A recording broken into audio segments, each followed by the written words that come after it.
시청자 여러분 안녕하십니까. 민영삼 칼럼 시간입니다. 오늘 이 시간에는 야당복, 여러분이 별로 안 좋아하시는 박지원 의원이 자유한국당을 디스하고 자유한국당을 조롱하고 자유한국당을 비판할 적에 늘 그러면서 문재인 대통령에게 아부한 적에 늘 하는 얘기가 그렇습니다. 문재인 대통령은 참모복은 없는데 야당복은 있다. 이게 무너져가는 문재인 정부가 한교안 대표를 중심으로 하는 제1야당 자유한국당이 제대로 역할을 못하기 때문에 문재인 대통령이 무너지지 않을 것이다 라는 정말 악의적인 표현입니다. 박지원 의원의 표현대로 정말 문재인 대통령은 야당복이 있는 것인지 천혜의 야당복을 타고난 것인지, 정말로 문재인 대통령에게 야당복이라고 이런 조롱을 받을 정도로 자유한국당이 잘못하고 있는지 그 문제를 간략하게 살펴보고자 합니다. 여러분, 제가 지금 간단한 몇 문장을 읽어드리겠습니다. 오늘부터 저는 국민 모두의 대통령이 되겠다.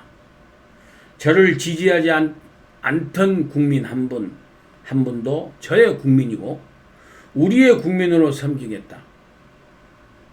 2017년 5월 10일은 진정한 국민 통합이 시작되는 예로 역사에 기록될 것이다.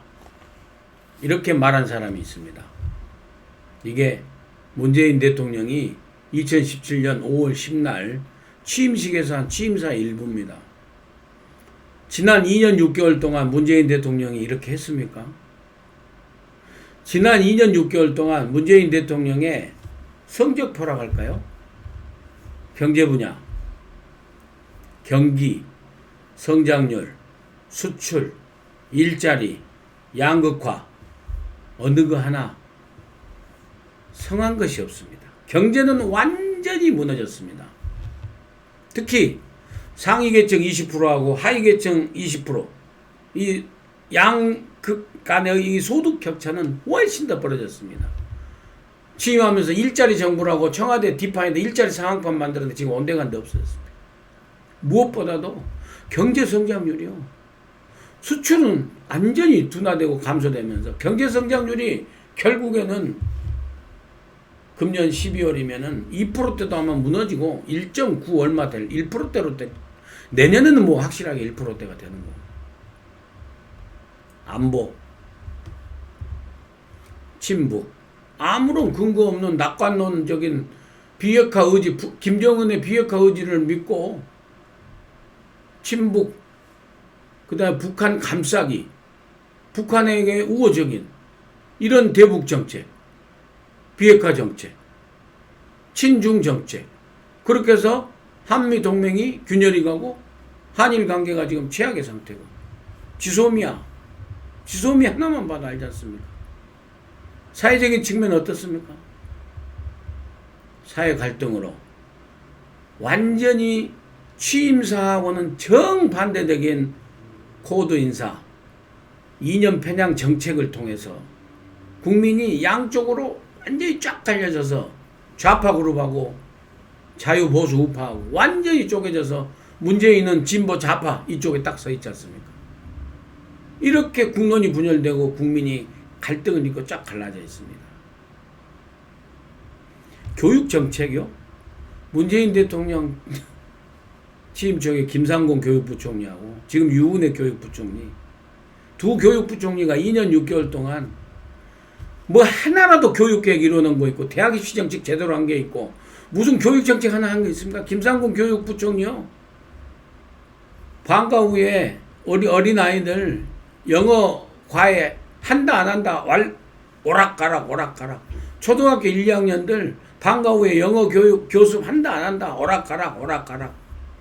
수능 절대평가 한다 했다가 쏙 들어가고, 이제 유은혜 교육부총리는 대학 입시 정시 모집 안 늘린다고 해놓고도 대통령이 상의도 없이 정시 모집 늘리라고 하니까 갑자기 무슨 상위 12개 대학에다가 서해라 때문에 정시 모집 안 한 거 아닙니까? 근데 갑자기 정시 모집 한다고.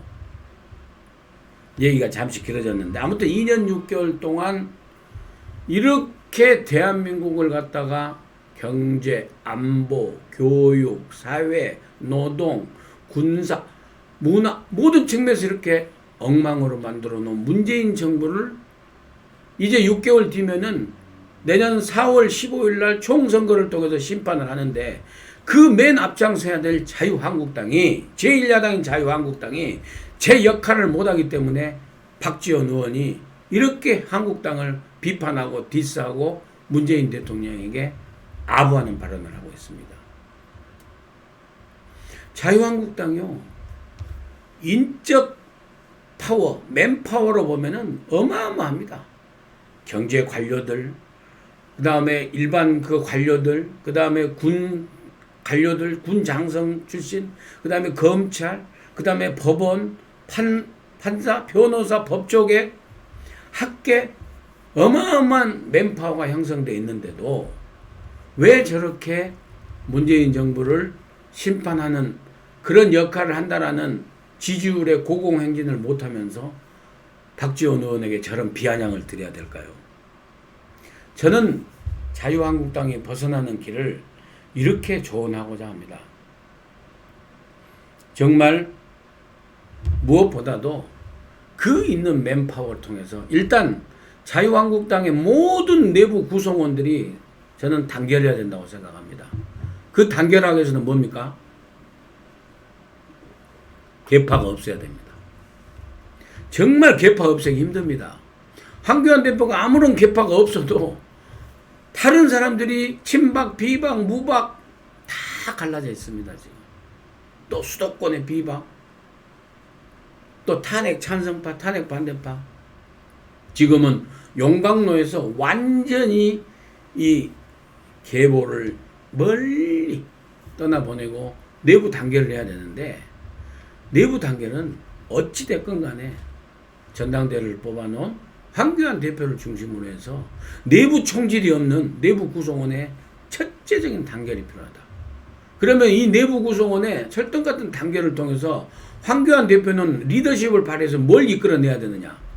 이 당을 위해서, 자유한국당을 위해서 희생할 수 있는 사람을 갖다가 저는 황교안 대표가 끌어내는, 희생과 헌신을 할 수 있는, 끌어내는 이런 리더십을 발휘해야 된다고 생각을 합니다. 흔히 말하는 총선을 앞두고 공천에 혁신공천, 인적 쇄신공천을 할 수 있는 저승사자를 발굴해서 그 저승사자를 통해서 희생자를 갖다가 선발해서 모집해서 국민에게 감동을 줄 수 있는 그런 개혁공천, 혁신공천, 쇄신공천에 준비를 해야 된다고 생각합니다. 그걸 하지 않으면은요, 절대 무망하다고 생각을 합니다.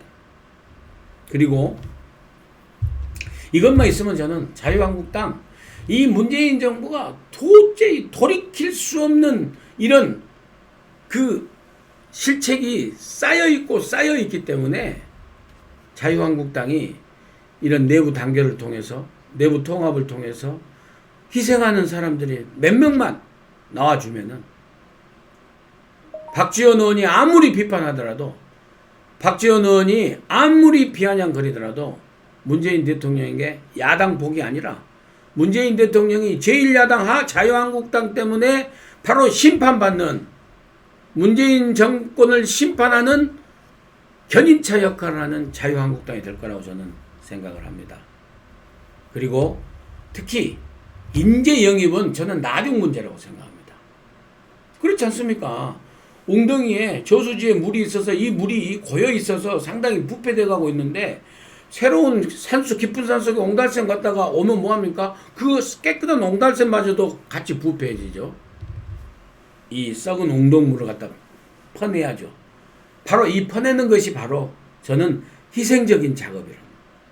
스스로 불출마를 선언하는, 그래서 당에다가 헌신하겠다라는 이런 희생자들이, 셀프 재물자들이 저는 나와야 된다. 그것을 이끌어내는 리더십을 황교안 대표가 보여주지 못하면 내년 총선에 희망이 없다. 그렇게 생각을 합니다. 그렇게 해서 하는데 그 다음이 인재 영입입니다. 이제 그러면은 총선에 누구를 내보낼 것인가? 내보내는 것이 또 중요하지 않습니까? 그때 인재 영입을 하면서 인재 영입은 우선 조건이 15대 선거 96년 김영삼 대통령 2000년 16대 공천 한번 영입 인사를 보십시오. 보수 야당이 갖고 있는 전혀 다른 진영에 전혀 다른 편에서 전문 분야에서 하려고 있던 사람들 다 영입했지 않습니까?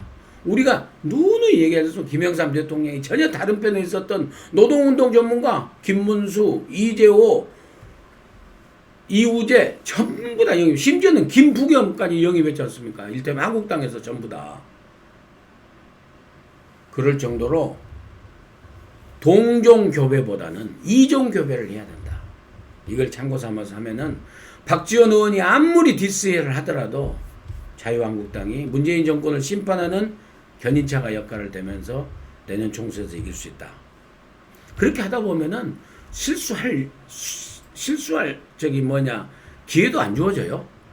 내부 단결해서 헌신한 사람 이끌어내는 이 작업만 되면은 실수할 겨를이 저는 없다고 생각을 합니다.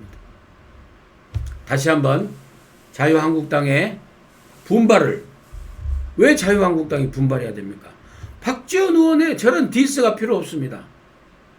이 대한민국을 갖다가 완전히 좌절시키고 무너뜨린 문재인 정권을 심판하기 위해서, 그리고 이 국민들의 마음을 달래주기 위해서 제1야당인 자유한국당이 분발해 주실 것을 정말 간절히 기대합니다.